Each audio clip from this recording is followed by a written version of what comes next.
Assalamualaikum warahmatullahi wabarakatuh. Kepada yang terhormat Bapak Fairuzyabadi Al-Bahai MPDI selaku dosen pengampu mata kuliah Filsafat Umum.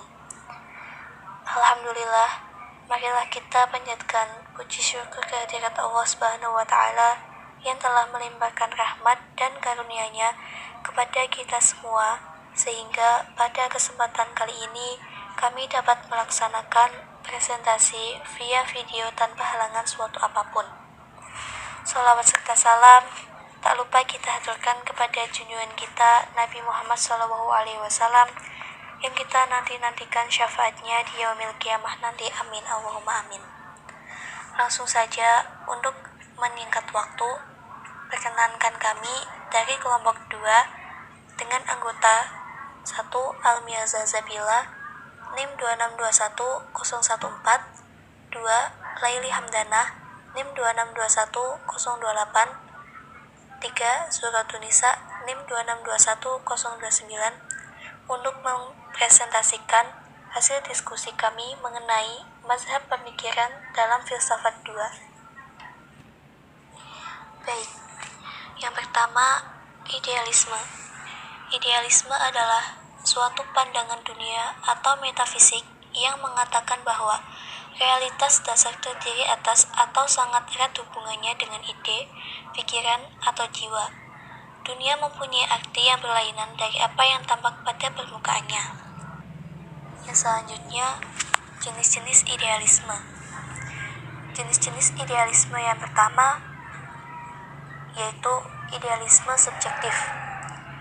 Idealisme subjektif adalah filsafat yang berpandangan idealis dan bertitik tolak pada ide manusia atau ide sendiri. Yang kedua, idealisme objektif. Idealisme objektif adalah idealisme yang bertitik tolak pada ide di luar ide manusia. Idealisme objektif ini dikatakan bahwa akal menemukan apa yang sudah terdapat dalam susunan alam. Yang ketiga, idealisme personal atau personalisme, yaitu nilai-nilai perjuangannya untuk menyempurnakan dirinya. Selanjutnya, aliran idealisme dalam kurikulum bertujuan agar anak didik bisa menjadi kaya dan memiliki kehidupan yang bermakna, memiliki kepribadian yang harmonis, dan pada akhirnya diharapkan mampu membantu individu lainnya untuk hidup lebih baik. Selanjutnya, implikasi aliran idealisme dalam pendidikan, yaitu 1.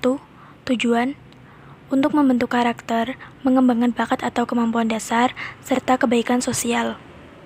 2. Kurikulum, pendidikan liberal untuk pengembangan kemampuan dan pendidikan praktis untuk memperoleh pekerjaan. 3. Metode, diutamakan dengan melalui metode dialektika atau saling mengaitkan ilmu yang satu dengan yang lain, tetapi metode lain yang efektif dapat dimanfaatkan. 4. Peserta didik bebas untuk mengembangkan kepribadian, bakat, dan kemampuan dasarnya. 5. Pendidik bertanggung jawab dalam menciptakan lingkungan pendidikan melalui kerjasama dengan alam. Lalu ada implementasi idealisme dalam pendidikan. 1. Pendidikan bukan hanya mengembangkan dan menumbuhkan, tetapi juga harus menuju pada tujuan, yaitu di mana nilai telah direalisasikan ke dalam bentuk yang kekal dan tak terbatas. 2.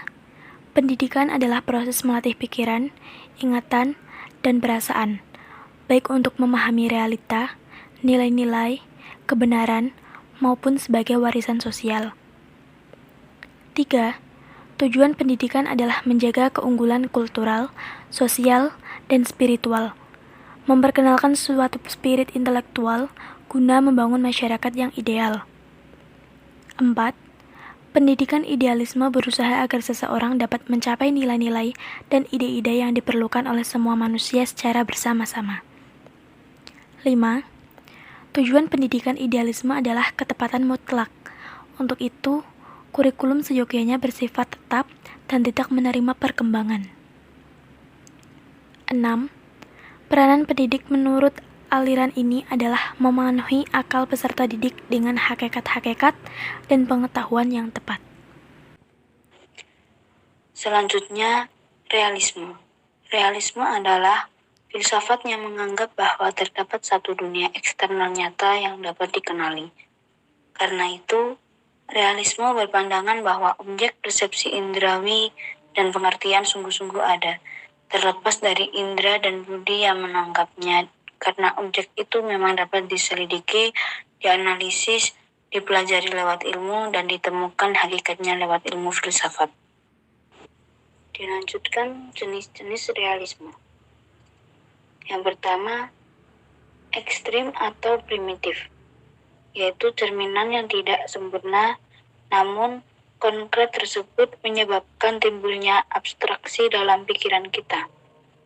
Yang kedua, akal sehat, yaitu pemahaman realisme akal sehat tentang objek yang tidak nyata, yang hayalan atau yang merupakan halusinasi. Serta idealisme dan realisme dalam pendidikan. Aliran filsafat idealisme merupakan suatu aliran filsafat yang mengagungkan jiwa. Menurut idealisme, tujuan pendidikan untuk menciptakan manusia yang berkepribadian mulia dan memiliki taraf kehidupan rohani yang lebih tinggi dan ideal serta memiliki rasa tanggung jawab kepada masyarakat. Aliran filsafat realisme adalah suatu aliran filsafat yang memandang bahwa dunia materi sesuatu yang benar-benar ada atau terjadi. Menurut pokok pemikiran filsafat realisme, pengetahuan adalah gambaran atau kopi yang sebenarnya dari apa yang ada dalam alam nyata. Baik, dari penjelasan tadi dapat disimpulkan bahwa filsafat adalah pandangan hidup seseorang dan juga merupakan suatu sikap seseorang yang sadar dan dewasa dalam memikirkan segala sesuatu secara kritis, mendalam, dan juga ingin melihat dari segi luas dan menyeluruh dengan segala hubungan. Begitu pula dengan pendidikan. Manusia membutuhkan pendidikan untuk bertahan hidup menuju kehidupan yang layak dan bahagia. Dalam pendidikan digunakan berbagai aliran. Yang pertama yaitu idealisme, yang menekankan pada upaya pengembangan bakat dan kemampuan peserta didik sebagai aktualisasi potensi yang dimilikinya. Yang kedua, aliran realisme, menekankan pada pembentukan peserta didik agar mampu melaksanakan tanggung jawab sosial dalam menjalani kehidupan bermasyarakat. Untuk mencapainya, diperlukan pendidikan yang ketat dan sistematis, dengan dukungan kurikulum yang komprehensif dan kegiatan belajar yang teratur di bawah arahan tenaga pendidik. Sekian presentasi dari kami. Apabila ada pertanyaan, bisa dituliskan di kolom chat. Kurang lebihnya mohon maaf. Billahi taufiq wal hidayah. Wassalamualaikum warahmatullahi wabarakatuh.